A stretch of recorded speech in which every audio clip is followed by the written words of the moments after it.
14th, 1950, 2-year-old Jackie Copeland was playing with his 3 older sisters at a picnic in Pleasantville, Pennsylvania. This picnic was for Jackie's father's company, so there was lots of parents and lots of other kids there, and it was located on this hillside that was right up against a very swampy forest. Jackie's parents had been keeping an eye on Jackie and his 3 sisters while simultaneously trying to have conversations with some of the adults. And at one point, they got so sucked into a particular conversation that for a little while they were not looking at their kids. And when they finally stopped talking to this person and turned to look, Jackie was gone. In a panic, the parents rush over to the daughters and they ask them, where's your brother? Where's Jackie? And they say, oh, we don't know. And the parents turn around and it's just a sea of people and other kids and it's just chaos. And so Jackie's father just yells to the group, I can't find my son. Help me find my son. And so very quickly, the whole picnic starts looking for Jackie Copeland. After about 15 minutes, when over 100 people looking could not find any trace of Jackie, his parents called the state police. The police showed up in force with bloodhounds and they began looking all around the area, but the dogs couldn't pick up a scent, and they, like the rest of the hundreds of volunteers, could not find any indication of where Jackie might have gone. The assumption was he must have wandered off into the forest, but after being in the forest and looking around and seeing how difficult it was to navigate because it was basically just this big swamp, they figured we're bound to run into him here because he just can't have gotten very far. But that night when the sun went down, they still hadn't found Jackie and they still had no leads. And so the police and most of the volunteers had to suspend the search until the next day when there was daylight. And so Jackie's parents and some really hardcore supporters, they stayed out all night just yelling for Jackie and continuing to look, even though it was nearly impossible with no light. The following morning, when the search was picked up again, there was a crew of people that were way outside the boundaries of what was considered the main search area. They were 2 miles into this swampy forest at this oil repressuring plant. The plant itself was situated on this one stretch of dry land in the middle of this forest, where basically all around it was this impassable, almost moat-like swamp where the water was particularly deep right around the edges. The searchers were not on plant property. They were on the other side of that deep swamp water, just looking at the plant.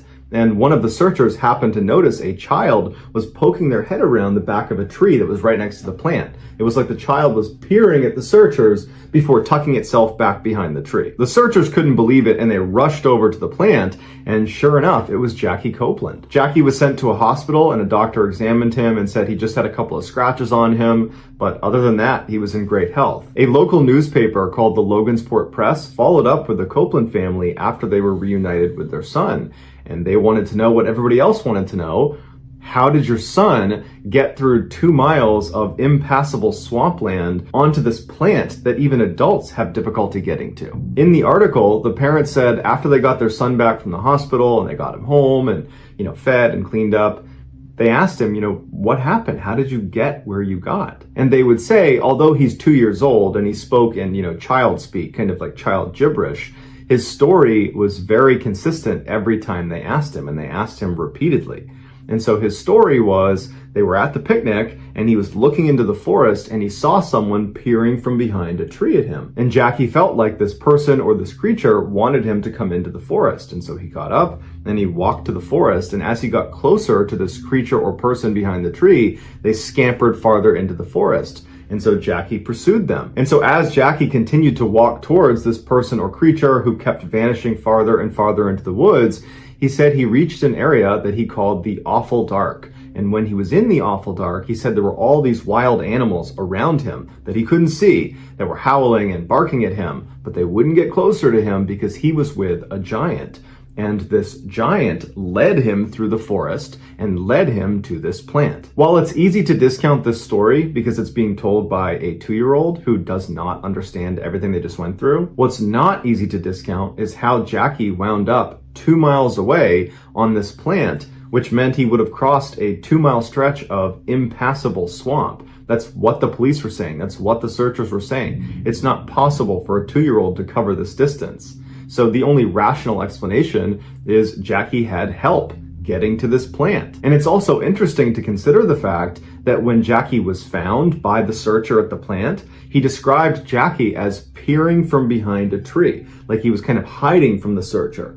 It's the same behavior that Jackie described this person or creature doing to him when he was at the picnic. And so between Jackie's story staying fairly consistent for a 2-year-old and him mimicking the behavior of that person or creature he saw in the tree line, it's led people to speculate that while Jackie certainly may not understand who or what was calling him into the woods, that there's a real possibility that there really was someone or something that was watching Jackie from the tree line and got him to come into the forest. On February 7th, 1970, 16-year-old Jeff Haig was hiking along the Appalachian Trail with his Boy Scout troop.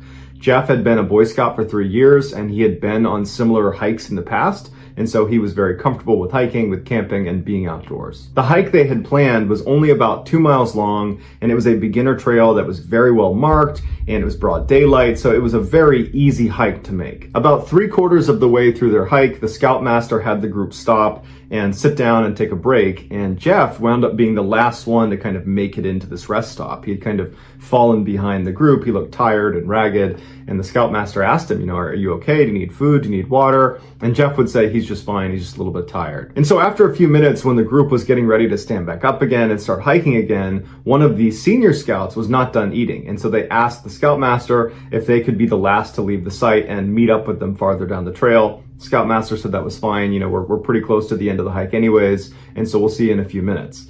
And so Jeff, the Scoutmaster, the rest of the troop, they all get up, they start hiking down the trail, while this one senior scout stays back to finish eating. After only a few minutes of walking down the trail, Jeff once again began falling to the back of the line until he finally stopped, and he called out to the Scoutmaster and said, he's not feeling great. He's going to sit down in the middle of the trail and wait for the senior scout, who he knew was still eating at the rest stop. He said he was going to wait for him to catch up with him, and then he and the senior scout would walk together the rest of the way.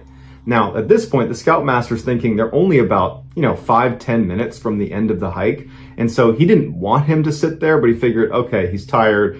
The senior scout's going to be coming through this really well-marked trail any minute, so not a big deal. And he told Jeff, no big deal, we'll see you at the end. And so the Scoutmaster, along with the other scouts, makes their way to the end of the trail, which comes to an end in a parking lot. They turn around and they just wait for Jeff and the senior scout to come out of the trail. A couple of minutes later, the senior scout emerges, but there's no Jeff.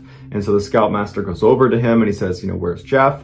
And the senior scout is like, what? I didn't see Jeff. I was alone, and then I walked down the trail and I didn't see anyone. And so the Scoutmaster's like, Jeff was sitting in the middle of the trail, like maybe a couple 100 meters away from you. He was waiting for you. And the senior scout says, no, I didn't see him. And so in a panic, the Scoutmaster and the rest of the scouts ran back up the trail because it wasn't that far to get back to that rest stop. And they're looking for signs of Jeff the whole way, and there's none. At the rest stop, they turned around and were yelling for Jeff the whole way back down to the parking lot. And again, they didn't see him, so they hopped in the van they had left in this parking lot, and they drove to the park headquarters where they informed Park Services that they're missing one of their scouts. The Park Service immediately sent teams out to the area where Jeff had gotten lost, and they called the police, who sent out a whole nother crew of people to assist in the search. Considering how well marked the trail was, everybody was baffled that Jeff could get lost so quickly and so completely. Luckily, Jeff had a pack-on that contained warm clothes, a sleeping bag, food, water, and matches. And so they're looking around and there's snow on the ground and it's already starting to snow some more. And they're thinking, he does have basic survival skills and he's got some supplies. He should be able to survive on his own out here for a couple of days if we can't find him. Over the following week, despite hundreds of people out looking for Jeff in this area, they couldn't find him. And making matters worse is the temperature was plummeting every single day to the point where every night was well below freezing. On the 16th, almost exactly a week from when Jeff went missing, they made a big discovery. They found his pack sitting on a rock in the middle of this icy river, where the only way it could have been placed on this rock is if he was standing in the water, which would have been at least waist deep. And even more strangely is all the contents of the bag had been pulled out and placed neatly on the rock, as if someone was taking careful inventory of what was inside. And it didn't look like anything was missing. Although at the time there was no good theory as to why the pack was where it was and why it looked the way it did, what basically everyone could agree to at this point is now that Jeff does not have his supplies, he's almost certainly dead or going to die soon. And sure enough, 2 days later, Jeff's body was found approximately 1,000 meters upstream of where the pack had been found in the river. Jeff was found sitting up against a tree. His jacket was unzipped, his pants were unzipped and pulled down slightly. He did not have a hat on, he didn't have gloves on. He had removed his socks but put one of his boots back on. His body didn't have any scratches on it and he didn't have any broken bones. It was determined he died from exposure. So with Jeff's discovery, there were naturally a lot of questions. The first one being, why did Jeff wade into an icy river and place his pack on a rock and then take everything out and lay it out on this rock, only to then abandon his pack and walk 1,000 meters upstream and sit down at a tree and start taking his clothes off? And even if he had a good reason to leave his pack and go upstream to that tree, he would have known that if he doesn't go back down to get the contents from in that pack, he was going to die. His legs weren't broken, he could walk, but he didn't. He sat at the tree until he died. And regardless of the pack mystery, why did he leave the trail in the first place? The last thing he said to his scoutmaster was he was going to sit on the trail and wait for the senior scout to finish eating and come meet him. He was not indicating that he was going to go anywhere. He was actually saying, I'm going to be right here. So there's nothing about his behavior that indicated he wanted to voluntarily leave the trail. Yet, based on what they saw, it looked like as soon as his scoutmaster turned around and walked down the trail, Jeff must have hopped up and ran off the trail and jumped into the river and taken his pack off and ran up to the tree and taken some clothes off and sat down and slowly died. Now, of course, none of this makes any sense, unless you consider an alternative theory put forth by people involved in the search. And that was Jeff was abducted. In that moment of time when he was sitting on the trail and his scoutmaster had walked away and the senior scout had not finished eating yet, so had not seen Jeff yet, while he's sitting there by himself, somebody was in the tree line watching Jeff, saw this moment of weakness and rushed up and took him. That theory does explain a lot of the strangeness around the scene where Jeff was found, but it requires someone to abduct Jeff for no clear reason. They weren't even interested in Jeff. They brought him down to the tree and then were just kind of curious about him. They didn't physically harm him. They kept him from going anywhere, and that ultimately harmed him, but there were no marks on him. He was not attacked. And then after he passed, or shortly before, they just took his pack and were rifling through it and putting it on the rock and looking at each piece inside the pack, but they didn't take anything. They left it where it was. And then they vanished. But what kind of a person is just hanging out along the Appalachian Trail, randomly abducting people and toying with them as if they're a child toying with an ant?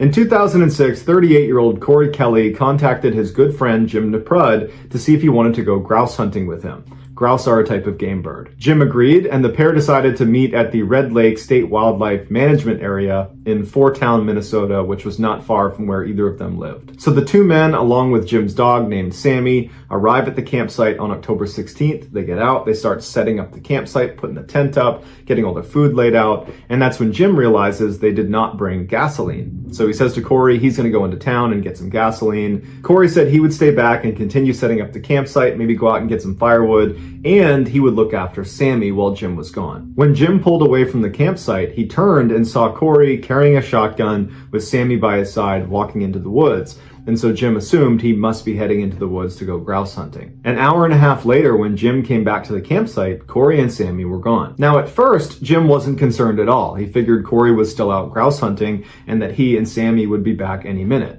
And so Jim hops out of his truck and he continues setting up camp. He goes out and gets some firewood. The whole time he's kind of looking around the woods, waiting for Corey and Sammy to, make a sound or show themselves, and they don't. And as the sun goes down, Jim's starting to feel a little bit more worried. And so he gets his phone out and he tries calling Corey, but the cell phone reception's so bad, he can't place a call. Jim knew Corey was extremely competent in the outdoors. He was an avid hunter, and he knew this area really, really well. However, he thought it is possible he could have gotten turned around while he was out grouse hunting, and so I should signal where the campsite is. And so for several hours, Jim honked his horn and flashed his truck's lights, in hopes that Corey would see or hear him. Finally, after midnight, when Corey and Sammy had not returned, Jim decided, you know what, I'm psyching myself out. I'm sure they're fine. They'll be back in the morning. I don't know what happened, but I trust Corey can handle himself. So Jim falls asleep, and very early the next morning when he gets up, he's looking around hoping he's going to see Corey and Sammy. They're still not there, and so Jim begins to search the area himself. Jim walks 2 miles into this forest that's very thick, it's very swampy. He sees no sign of Corey or Sammy, and he's yelling for them. He's trying to call Corey on his phone, but there's no reception. And so he turned around and walked back to the campsite, now trying to dial 911, but even that wasn't going through. It was a total dead zone. And then luckily he saw some campers that were out near his campsite, and he asked them to try calling 911, and their call did go through. The police show up and they begin searching this forest, and they find almost right away that it's so difficult to walk in this forest because of how swampy and marshy it is that they have ATVs brought in just so they can do a basic search of the forest. And for 2 straight weeks, they looked everywhere in this forest for Corey and Sammy, and there was nothing, no sign of them. Then on October 25th, 9 miles away from where Jim and Corey's campsite was, 2 hunters found Sammy wandering around the forest.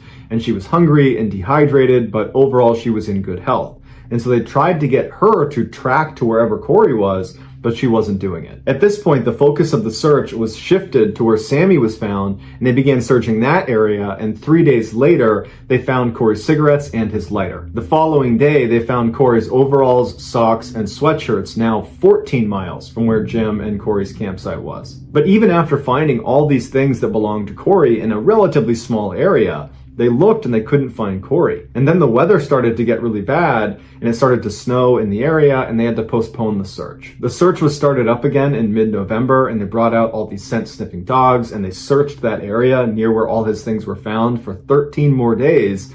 But again, they couldn't find anything. And then another wave of bad weather came in, and they had to postpone the search again, this time for the whole winter. They began looking for Corey for a 3rd time the following year on April 28th by flying a plane over the area where all of his clothes had been found, and they were able to spot Corey's body. He was laying right in the middle of the swamp, right in the middle of the tall grass. It was determined he died of hypothermia on the first night he went missing, which means he had to have run a mind-boggling 14 miles through this forest before winding up in the swamp. And if you remember, on the very first search for him, the police were unable to just walk around the forest because of how swampy and wet it was. They had to bring in ATVs just to look around. And so the idea that Corey was able to run 14 miles in this swampy forest seemed impossible. In fact, that's what searchers said. It was impossible.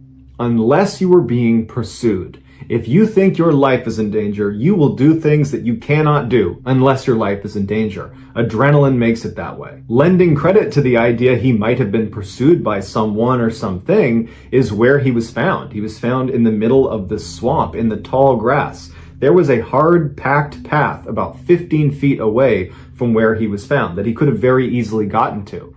But he chose to be in the swamp, in the tall grass. So you got to ask yourself, if you were in Corey's position and you had the choice between standing in knee-deep water in the middle of a swamp in the tall grass where there are other dangerous predators in the swamp, or you can just stand on a path and be safe, which would you choose?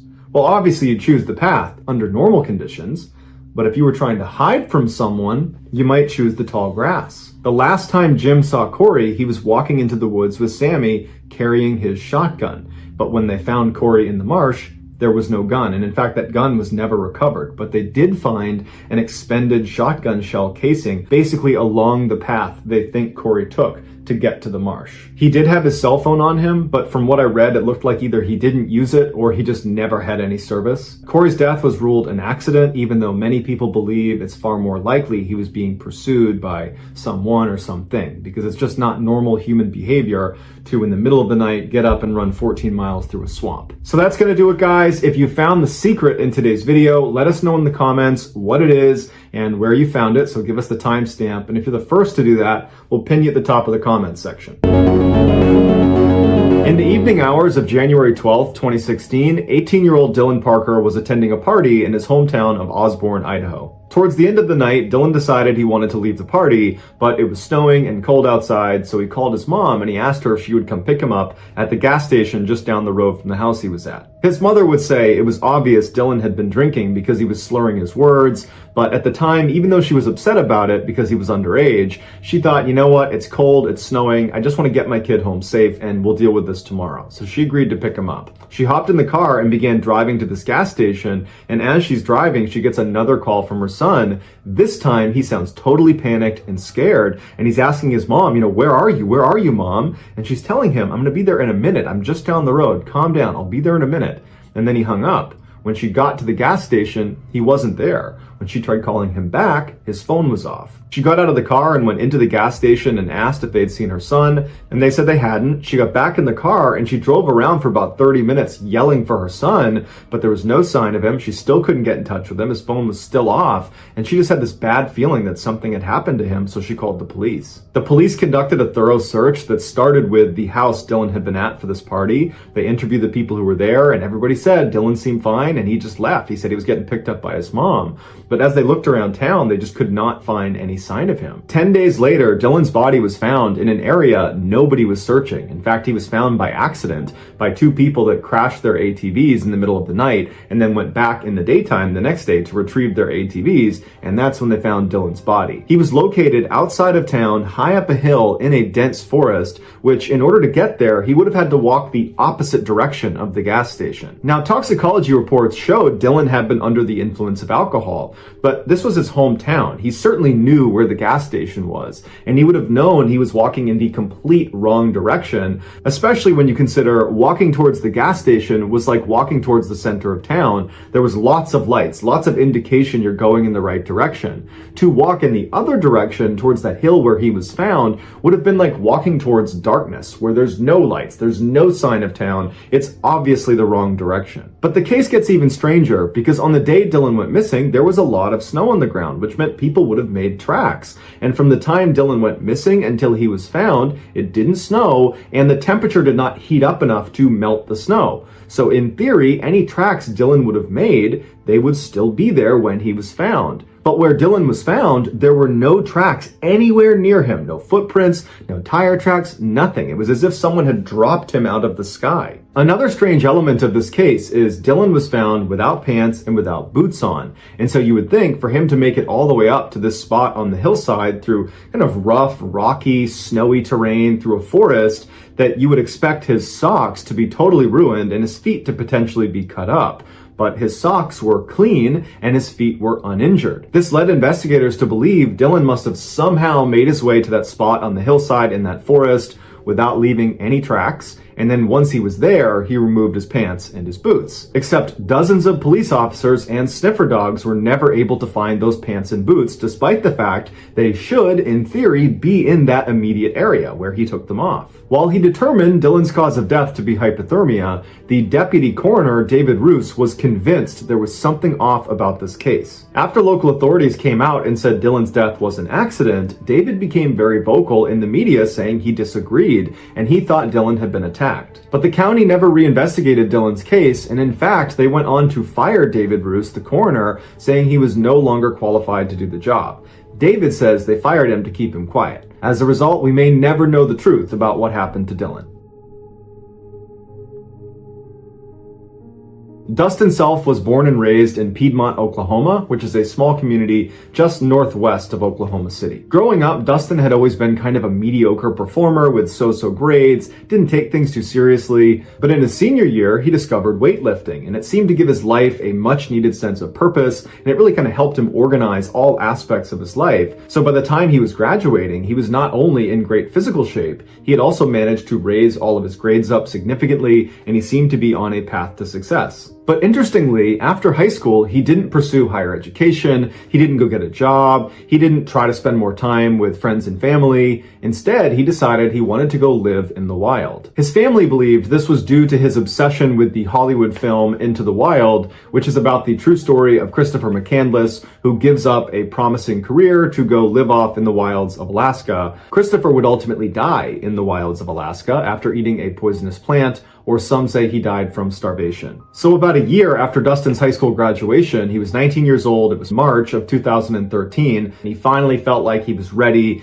to go live out this dream of living in the wild. And so he told his family he was going to go on this cross-country road trip, stopping at different points along the way, living out in the woods. His family knew he was really fixated on this and couldn't talk him out of it, and so they ultimately accepted it and said, just be really careful. So in early March, Dustin heads out on this road trip, and nobody hears from him until March 15th, when he calls his parents and says, I'm in this tiny town called Fields, Oregon, and I'm at a gas station. Everything's going great, nothing to worry about. The very next day, Dustin called his ex-girlfriend and told her he was lost on a mountain. And his ex-girlfriend said she couldn't really understand what he was saying, and she was actually at the airport about to board a plane, so it was noisy, and she stepped into a bathroom to hear him more clearly, but even as she's hearing him, what he was saying just wasn't making any sense. He was talking about this mountain he was lost on, and he was referencing that there were people that were after him, and it was just very confusing. And before she could get any more clarifying information from Dustin, he hung up, and then she couldn't get back in touch with him. So she calls Dustin's father, and she tells him that she had this really weird conversation with Dustin where he said he's lost on this mountain,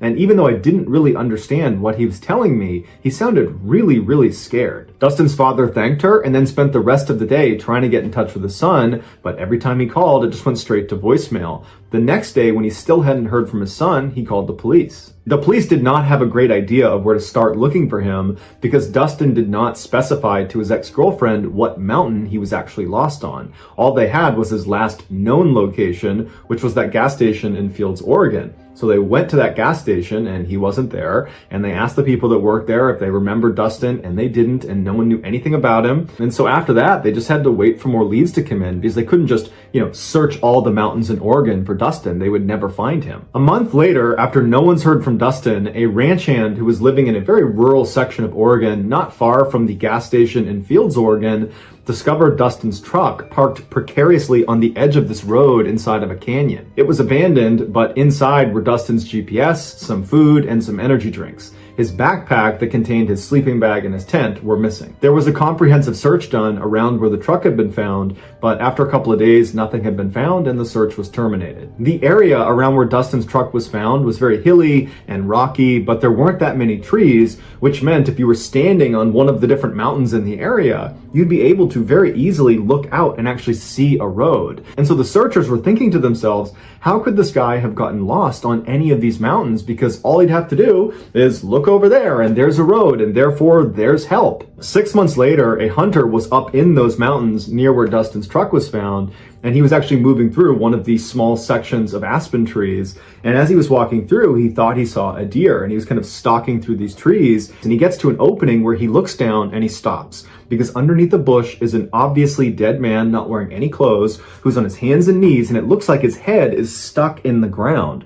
When the hunter walks over to get a better look, it looks like this guy must have pushed his head into a hole in the ground before he succumbed to whatever killed him. The hunter leaves and tells police. Police show up, they search the area, and they find a jacket nearby, inside of which is a wallet that contains Dustin's ID cards, as well as Dustin's car keys. The body was Dustin's. Dustin was located 9 miles away from where his truck had been parked on that road, and nowhere in the area did they find a campsite. They actually never found his backpack that contained the tent or the sleeping bag, so they think he never set up camp, but they don't know where his supplies went. After Dustin's family found out what happened to him, his father would say, I just don't understand why he didn't seek shelter in his vehicle. It was parked on the road, he wasn't that far away. Heck, he could have run those 9 miles. He was in great physical shape, and in theory, he would have known where he parked it, or if he didn't, he could have just walked to the edge of the mountain and looked out and seen the road it was parked on. So the family just couldn't understand his decision making. Investigators would say there was no indication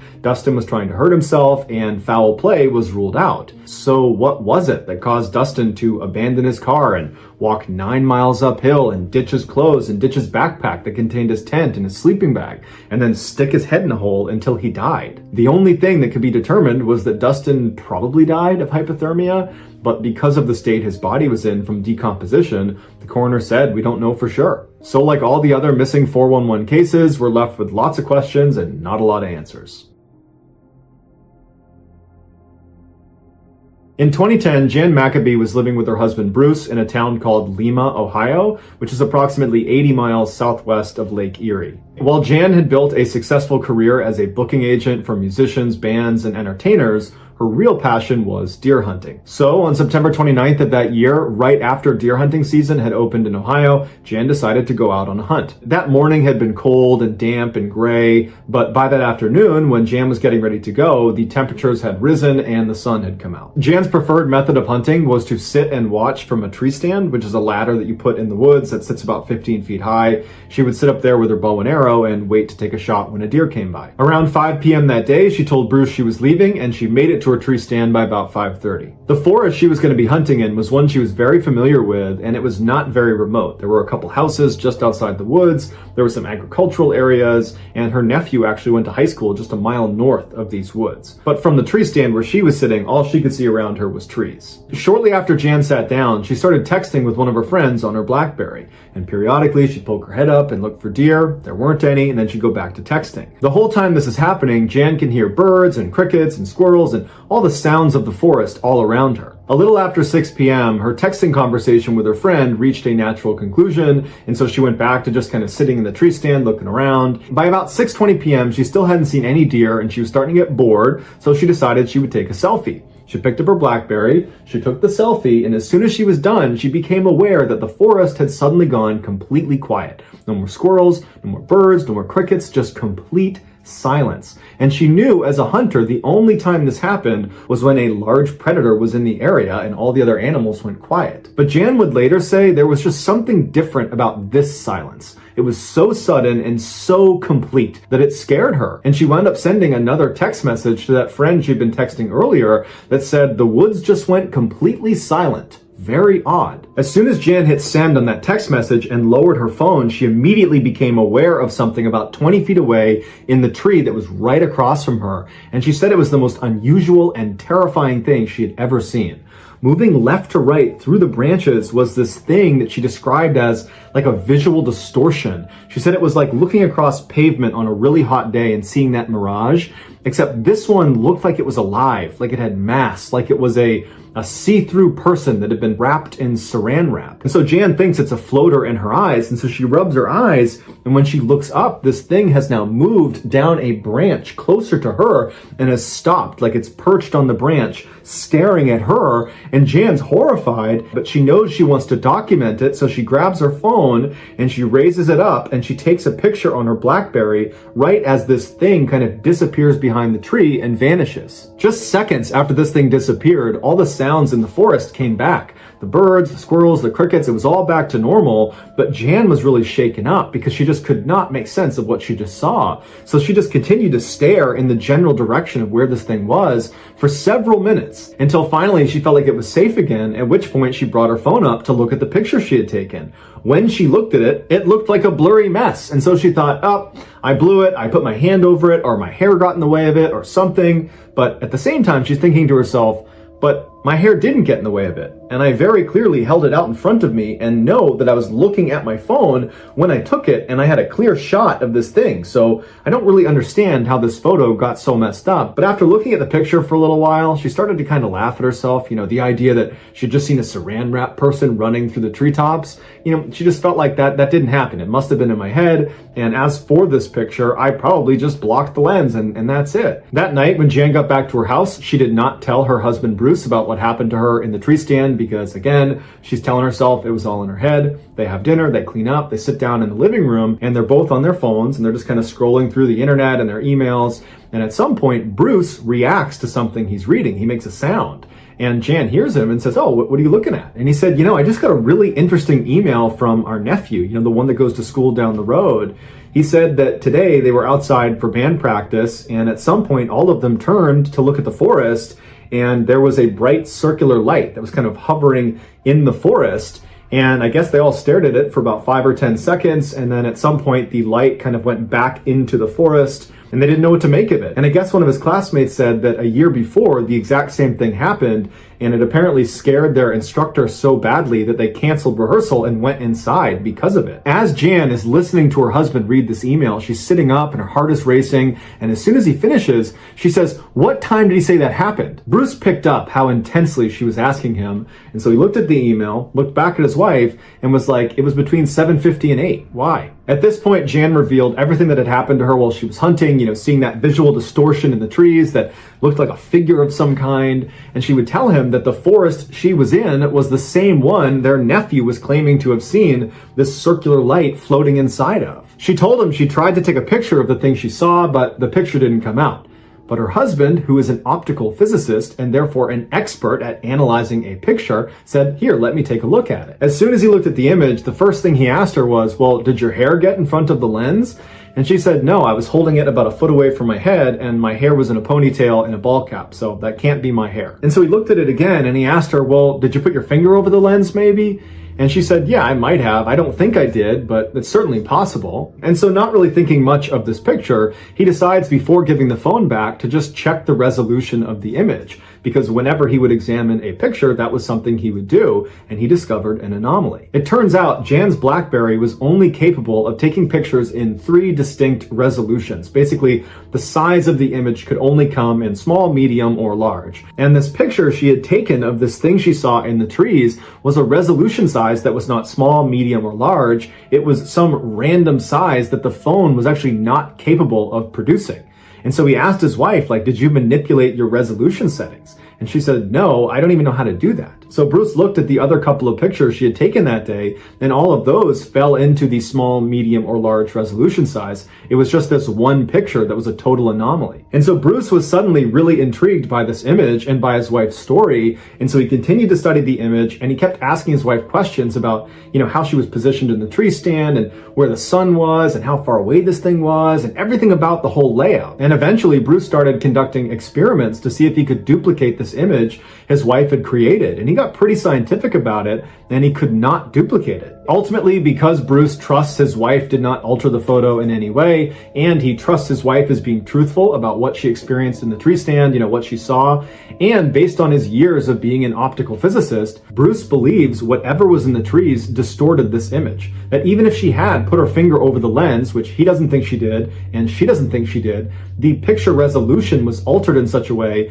that something had to have an effect on it. There was a third-party effect on this picture. If you're interested in reading all of Bruce's scientific findings about this picture, I have included his write-up that he posted online in the sources below. So that's going to do it, guys. If you found the secret in today's episode, let us know in the comments what it is and where you found it. So give us the timestamp. And if you're the first to do that, we will pin you at the top of the comments section. If you enjoyed today's video and you haven't done this already, please offer to make the like button a hot pocket, but instead of letting it stand in the microwave for 2 minutes, serve it immediately so when they bite down, they're met with the tongue-scalding cheese lava flow. In 1969, Robert Winters was a 78-year-old retired logger living in Oregon. He was a family man, he loved the outdoors, and he really loved going hunting with his 3 sons. In early October 1969, Robert and his 3 sons headed off for their annual hunting trip that they would do at Sparks Lake. Now, Sparks Lake is an area that they had been hunting for 20 years. They know this area inside and out. They arrive at Sparks Lake and they set up their camp right at the base of this mountain that was a part of the area that they would be hunting in. And for the first couple of days, everything was going great. On October 8th, they found out that there was this big snowstorm coming in later that night. They still wanted to go hunting that day, so they decided that instead of going up into that mountain and hunting up there, they would stay at lower elevation around where their camp was. So the 4 of them split up and they took up different positions all around this lake, but they're all in the same general vicinity, and they all hunt for the day, and then they all come back to the campsite that night. Except Robert didn't come back, and as it got darker and the snow started to fall, his sons got really worried and they went out looking for him, but quickly saw that we got to get other people involved in this because this snowstorm's coming in and we don't know where he is. So they call the sheriff's office. The sheriff's department launches this massive search right away, but unfortunately, over the first 24 hours, not only did they not find Robert or any sign of where he was, but over 18 inches of snow dumped all over the area. Because of the snowfall, it made searching the area on foot really difficult, so they called in a couple helicopters to scout scour the area from the air. And it was at this time that one of the helicopters picked up tracks at 7,100 feet right near the lake. And the tracks were actually discounted, and people said that can't be Robert's, because that would mean he would have had to go up almost 2,000 feet in elevation when he and his sons had all agreed we're not going to go higher because of the snow. And Robert was an accomplished outdoorsman that would know in an emergency survival situation, especially in a cold environment, you don't go uphill. Temperatures drop as you go uphill. Risk of hypothermia increases, plus you're burning more energy trying to get up a mountain. So they said that cannot be Robert's tracks. 5 days after Robert went missing, no sign of him has been found, and the search was terminated. 9 months later, a doctor was on vacation in the same area near Sparks Lake, and he discovered next to a tree up around that area where those tracks had been found by the helicopter at 7,100 feet, he found lying against a tree a rifle, some clothes, a boot, a glove, and a pair of glasses. The doctor informed the sheriff's department, who came out and confirmed that these all belonged to Robert Winters, but oddly enough, there was no blood anywhere on the clothes. And there were no bone fragments or any remains anywhere in the area because they brought searchers out and combed that whole area. So there was no indication that Robert had actually even died. Even stranger was it looked like the clothes had been removed on purpose. Everything was stacked neatly next to this tree. The only other new piece of evidence that we would ever find about him is a year later, his dentures were found in that area. So again, there's no remains of Robert, just his various belongings that were found in that area. The family wanted to move forward with funeral arrangements, but they needed the coroner to sign a death certificate. The coroner refused for over a year, saying there's no sign he actually died. But eventually the coroner said it's also impossible for him to be alive at this point. So they were able to get a death certificate even though there was nothing ever found of him. It seems very unlikely that Robert, who was a skilled outdoorsman who had hunted this particular area for 20 years, and had agreed with his sons that it was a bad idea to go up in elevation because of the storm, defied all of that and went almost 2,000 feet up in elevation, removed his clothes neatly and put them on the ground next to a tree, and then vanished without a trace. But then how do we reconcile those tracks that were seen from the helicopter up near where all of his belongings were found? Unless those tracks weren't Robert's. On February 19th, 1999, Dr. Catherine Wong, who was a pediatrician in San Jose, California, she was 47 years old. She and her husband, John, along with 2 relatives and 2 of their 3 kids, drove 4 hours northeast from their home in Milpitas, California, to Bear Valley Ski Resort. The family loved to go skiing any chance they could, so Dr. Wong was actually a fairly skilled skier. This would be their first time at Bear Valley Ski Resort, which is a resort located about 30 miles south of Lake Tahoe. The Wongs arrive, they start skiing, it's this beautiful day. At about 11:30 in the morning, everybody stops and goes into the lodge for lunch. After lunch, their kids and the other relatives decide to stay in the lodge for a little bit longer, so Dr. Wong and her husband John decide to go skiing on their own. And at some point, Dr. Wong and John decide to go down separate trails. John goes down his trail, and Dr. Wong would go down her trail, which was not a difficult trail. It's one she'd been on earlier in the day, and she doesn't show up at the bottom. John's down at the bottom, he's waiting for her.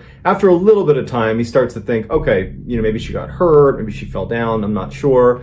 He starts making his way over and looking up the trail. He can't see anything. There's no indication that someone's been hurt. And he starts looking for another 20, 30 minutes. Can't find her. Ski patrol goes up and they're looking for tracks coming off of the trail, a sign that maybe someone fell off and went into the woods. But there's no tracks anywhere of somebody leaving the trail. So the ski patrol gets in touch with the sheriff's office, who come out and launch an absolutely massive search. But by the end of the day, there was no sign of Dr. Wong, and even more strangely, they had searched all 75 trails on Bear Valley Ski Resort, and there was not one indication that someone had skied off of any of the trails or even walked off any of the trails. The search continued for another 2 days, no sign of Dr. Wong. They began reviewing all of the security footage, and any instance where she was on camera, there seemed to be nothing wrong. At the end of that second day, the weather got much worse, temperatures dropped, and this huge snowstorm rolled in, and the folks in charge of the search decided it was too dangerous to continue.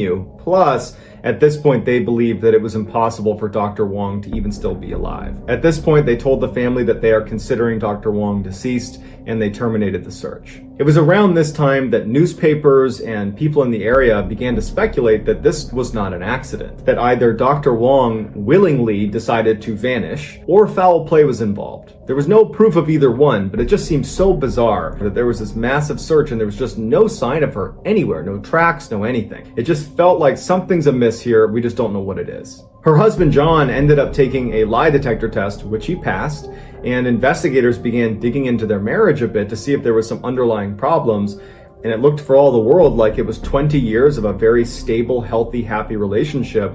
There was no sign that Dr. Wong would be looking to, escape her life and run off with someone else. 4 months after she went missing, her remains and ski equipment were found about a half-mile south of the ski resort in this deep ravine, heavily forested, well off any marked trail. Bone fragments and remains were scattered over a quarter-mile trail along this ravine. This area had not been previously searched because when they initially launched this search for her, this area was so steep and so difficult to get to, plus there was 8-foot snow drifts from the ski resort all the way to that area, that they decided it would have been impossible for her to get there. So how did she end up in this impossible area, and why weren't there any tracks leaving the mountain? Some say the scarcity and dispersal of her bones over that quarter-mile track indicates that after she had been deceased, animals had kind of ravaged her remains. Others say that an animal is responsible for this attack, and that's why her remains are scattered over a quarter-mile track in this impossible area. But what kind of an animal is able to sneak up and grab a person off of a very populated ski resort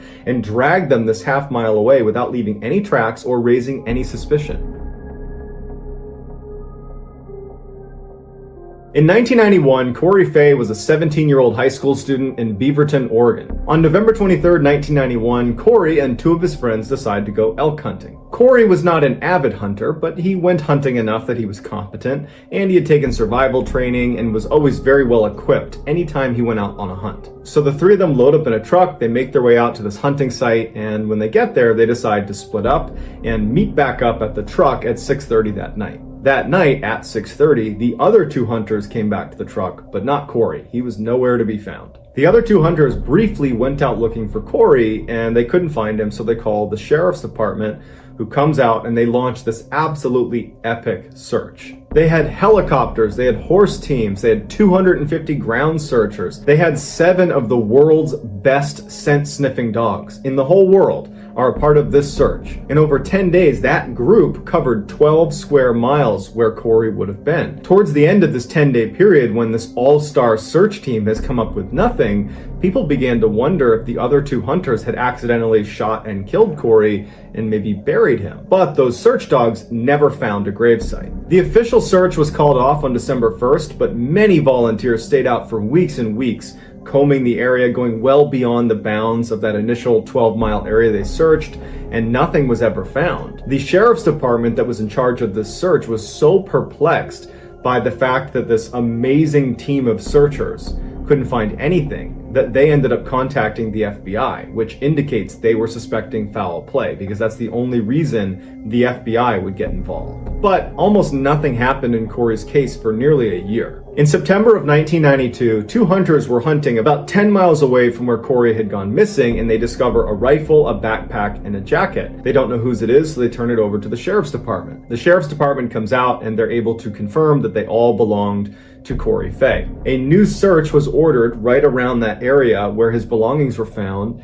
and all these searchers came out and did a grid search, and all they could find were a couple of bone fragments and his tooth. No large bones, no rib cage, no skull, nothing. And interestingly, they also never found his pants or his boots. But now that they had some of his remains, the sheriff's department was looking at where they were found and looking at the time of the year when he had gone missing, and they realized that to go from where he went missing to 10 miles away, 3,000 feet up in elevation to where some of his remains were found, he would have been in waist-deep snow for over 5 miles. People were skeptical about him making this trek because it didn't make sense, but his family in particular really didn't believe it. Corey's grandparents said in an interview that Corey had taken these survival courses that he would talk about all the time, and one of the main things they teach you is in a survival situation when you're on a mountain, in particular when it's cold, you never go up. If you go up in elevation, temperatures will drop, the risk of hypothermia increases. So for him to have wound up 10 miles away and 3,000 feet up in elevation is basically doing the opposite of what he was trained to do. And his grandparents said that Corey was incredibly level-headed. There's no reason that in a real survival situation that he would have just thrown that out the window. He would have relied on his training. So the million-dollar question is, why are his belongings and bone fragments 10 miles away and 3,000 feet up in elevation? Did he defy his training and go there on his own, or did an animal attack him and drag him there? But if it's the latter, what kind of animal drags a 17-year-old, his rifle and his backpack, 10 miles up 3,000 feet of elevation in over 6 feet of snow? And where is the rest of him? All we ever found were a couple of bone fragments and a tooth. So like all of these missing 411 cases, we're left with a lot of unanswered questions, because that's the whole deal with missing 411. In 1999, Alan Atadero was staying in the Comanche wilderness in northern Colorado with his 2 kids. He had his daughter, who was 6 years old, her name was Jocelyn, and his son, Jared, who was 3 at the time. They were staying at the Poudre River Resort, which Alan actually owned. He co-owned it with his identical twin brother, and Alan was up there to prepare the resort for winter. Alan had recently divorced from his wife and joined a Christian singles group, and somehow it came up that some people in the singles group asked if they could stay at the Poudre River Resort with Alan and help him prepare the resort for winter in exchange for free lodging so they could have a little vacation. Alan said that was great because he really needed the help. As soon as they got up there, 11 of the Christian singles members were talking about going to the nearby state fish hatchery. Jared and Jocelyn had heard about this and were really eager to go with them, and they asked their father, Alan, if that would be okay. Alan felt comfortable with Jocelyn, his 6-year-old, going, but was reluctant to send Jared because he was 3, was worried that, he would lag behind, and was just generally reluctant to send his youngest. But Jared really wanted to go, and Jared was saying, well, you let Jocelyn go, I want to go. Alan, maybe against his better judgment, said, yep, you can take Jared. Jared hated wearing shoes. Jared said, can I leave my shoes? And Alan said, no, you got to bring your shoes. And Jared really put up a fight. He didn't want to wear his shoes. Alan said, okay, put on your shoes, we just won't tie them. That's the compromise they made. Put on his shoes, didn't tie them, and he was off. So the Christian singles group of 11 plus Jocelyn and Jared take off towards the state fish hatchery. But without asking for Alan's consent, instead of going to the state fish hatchery, they decided to head over to the Big South Trail, which was about 15 miles west of the resort where Alan was. They get to the beginning of this trail, which is an 11-mile, very rugged trail. Narrow path, it's fairly steep. You're going up almost 10,000 feet of elevation. This was a rugged hike. This was not a beginner's hike. Now, we don't know exactly what the timeline is here, but we know that Jared and Jocelyn were definitely with the Christian singles group when they began this hike, because at some point the Christian singles broke into like a fast group and a slow group. And during that time, when they kind of separated into 2 groups, Jared had somehow run ahead of one of the groups and had come in contact with these 2 fishermen that were on the Big South Trail. The Big South Trail was located near a world-class fly fishing area, and these 2 men were fly fishing. And they saw Jared, and they also saw these 2 groups of people making this climb on this trail, and they, the fishermen, assumed that he had to be with them. Jared walked up to them and said, hey, have you seen any bears in the area? And they said, no. And Jared just skipped away. It's believed that the 2 fishermen that saw Jared on the trail were the last 2 people to see Jared alive. At some point shortly after Jared has made contact with these 2 fishermen, the singles group realizes they've lost track of Jared. They have Jocelyn, but they've lost sight of Jared. And so there's an immediate search of the area. They're yelling out to Jared. And after about an hour, they haven't found him. However, one of the Christian singles members hears a scream. It was not a scream of someone getting attacked, but rather it was way off, off the trail. It sounded like a child who they would describe the scream as sounding gleeful, like they were playing with someone, like they were playing tag or hide and seek with someone. They tried to make it over to that area, but they couldn't locate where the sound was coming from. And despite yelling out for Jared constantly, they could never locate him. While the search is going on, one of the members leaves and goes back to the resort to break the news to Alan, Jared's father. Alan immediately gets in his car. He's yelling, "You lost my baby." And he drives over to the Big South Trail. Now, Alan just assumed he'd be able to get out and just charge around like a maniac, yelling for his son, and he would find him. But he quickly realizes that this is a really rugged and very dense area. It's going to be almost impossible for he alone to search and find his son. He calls authorities, and authorities show up, and they launch this massive search. Now, the search and rescue crew, when they showed up, they were very confident that they were going to find Jared. They felt like they had a really good sense of where he was, that it would have been very difficult for him to go anywhere. They had the fishermen saying they'd seen him. They had one of the members who heard a scream in a specific area. They've done these searches, unfortunately, many times, and most times they find the child hiding somewhere, crying somewhere, but they're unhurt. By the next day, after a full 24 hours of searching, when they haven't found anything, that's when the search and rescue team began to realize that more than likely this was not going to be a successful search. Now, the search would go on for a week. It was a very chaotic search.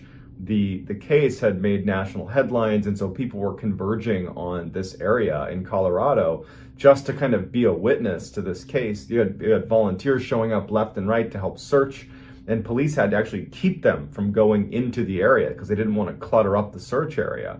So it's just very chaotic. And also during this time, a helicopter crashed that was searching for Jared. Luckily, no one perished in that crash, but it was just this crazy search for about a week, and they don't find anything. A week after the search had begun, they officially called it off, and the going theory was that Jared had most likely been attacked by a mountain lion. 4 years go by, and 2 hikers were in the same area on the Big South Trail, walking up the trail, and they decide when they got to this one section near where Jared went missing, there was this really steep, rocky climb that was not part of the trail. But if you wanted to, and you were adventurous and athletic enough, it's feasible that you could crawl up, hands and knees all the way up this rocky face, and you could get to this rocky outcropping where you'd have this great view looking down over the canyon. And so these 2 hikers decide to do that. So they start climbing up this rocky slope that they would say is a treacherous climb. And actually, David Paulides, the man behind the Missing 411 project, does a video where he climbs up that rocky face, and it looks very steep and difficult to navigate. So these 2 hikers make it to this outcropping, and the first thing they notice is a pair of brand new children's sneakers, white sneakers. And as soon as they see it, they think, "Oh, I guess a family must be up here," and they let their kid take their shoes off. And so they're looking around for the family that must have just been adventurous and climbed up here, but there's no one up there, and it's a small area, and they're like, "Huh, what are these shoes doing up here?" Then they found bits of Jared's clothing near the shoes. His pants were found turned inside out, very completely turned inside out. His sweatshirt was more or less intact. Both the sweatshirt and the pants had all the signs of being out in the open for 4 years with, weather hitting hard and being exposed to the elements. They were frayed and tattered. The shoes had also apparently been out in the elements for 4 years, but showed almost no wear and tear. The hikers that found them literally thought they were brand new shoes. And then around that area, they also located one of Jared's teeth, and they found a bone that belonged to Jared as well. So it really begs the question, how did Jared get up nearly 550 feet above the trail over extremely difficult to navigate terrain? And why were his shoes completely unweathered after 4 years of being out in the elements? And why were his shoes up there in the first place? They were untied on his feet. He certainly would not have been able to navigate the terrain up there even with his shoes laced. But if he had been navigating that terrain, he almost certainly would have lost his shoes in the process. So we don't know what actually led to Jared's demise. However, we do know that somehow he was found, his remains were found in an area that was effectively inaccessible to him. In July of 1938, the Beilharz family decided to go camping deep in the Rocky Mountains. Now, the Beilharz family was a huge family. They had 10 kids, including Alfred, who was a 4-year-old boy. One of the days they were camping, they decided to go on a hike to a great fishing spot. And so they got in this big line with all 10 kids and the parents, and they start walking, and Alfred was far back in that line. And at some point, he must have wandered off or got separated, and at some point, the family noticed. There was an immediate preliminary search, and there's a bunch of them. They're calling out to their son, their brother. After this initial search results in nothing, one of the members of the family alerts authorities, and it would launch a 10-day search. When the authorities showed up, they were operating under the assumption that Alfred must have fallen into the river and drowned. And so their efforts went into not only damming the river to stop anything going through, but they also began raking the river as well to find any of Alfred's remains. When the raking of the river and the damming of the river turned up nothing, the authorities decided to bring in some bloodhounds from a nearby state penitentiary to try to pick up his scent and find him. And so they bring the bloodhounds over to where he went missing, and right away they pick up his scent. And then, somewhat paradoxically, instead of going down to the river where all the authorities assume that's where he must have gone, the dogs turned and went up this near sheer cliff.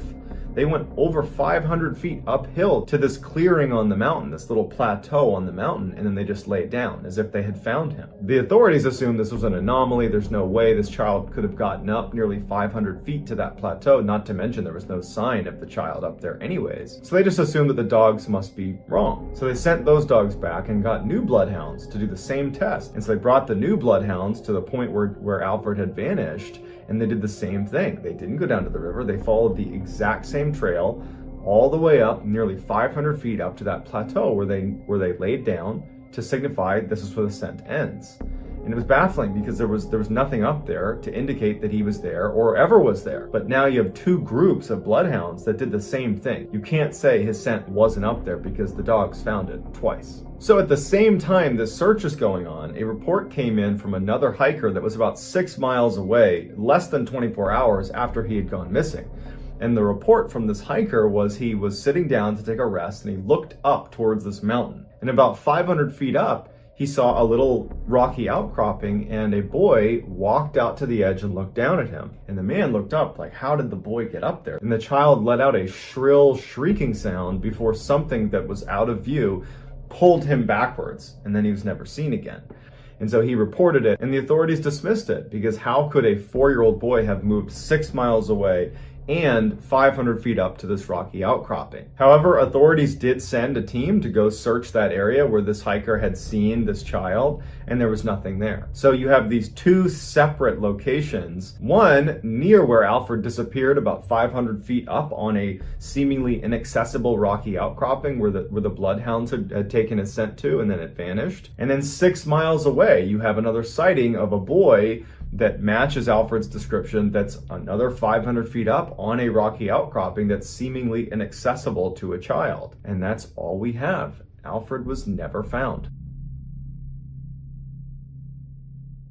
In August of 1897, two parents and their 6-year-old daughter named Lillian went berry picking in Maine. The section of Maine they were in was only 15 miles away from the Canadian border, and it was very, very densely forested. At some point, the parents noticed that Lillian wasn't with them anymore. They assumed she must have wandered a couple feet away. Maybe she was behind a tree. But after an hour of searching, where they can't believe they're not seeing any trace of their daughter. I mean, they're in the middle of nowhere where if you yell out, someone's going to hear you, but there was no response from their daughter. They can't find her anywhere, so they alert authorities. Hundreds and hundreds of people came out for this search. The family is distraught. They're offering these huge rewards for any information about their daughter. You have all these very experienced outdoorsmen and huntsmen that are going out and looking for this girl. There is nothing. She has vanished completely. During this whole ordeal, friends and family would stay out in the woods overnight. They would just stay out there yelling and calling for Lillian, and she never turned up. About 48 hours after Lillian disappeared, there was a group of people searching an area about 2 to 3 miles away from where Lillian had gone missing. And Lillian just walks out from behind a tree, perfectly calm, doesn't look harmed, and she's just asking for her mother. There's this amazing reunion. It's a miracle that she's been found. I mean, this is 2 days that she's been missing in the middle of rural northern Maine. I mean, anything could have happened to her, but she's here, she's alive. When they asked the girl, what happened? Where'd you go? Why did you walk away? Like, what happened? She said something that piqued David Paulides' interest, and this is why this became a part of the Missing 411 project. She said, the sun shined all the time in the woods. The problem with that is while she was missing, it was overcast, dark, dreary, and she was in a very dense forest where there was, even if it really had been a very sunny day, you're not getting much sunlight coming down to the forest floor. So why would she describe something as being sunny the whole time in the woods when in reality, there was almost no sunlight? She also claimed that over the 2 days she was missing, she heard people talking around where she was, but she said that she needed to stay quiet because of the tramps that would be upset if she made any sound. It's just a very strange story, and like every other missing 411 case, there really isn't a good, rational explanation for why it happened. While David Paulides does not come out and say explicitly what he believes is behind all these strange occurrences inside of these missing persons cases, the insinuation or implication of his research is that something paranormal is behind it. So I'd like to hear what you think is behind some of these strange disappearances.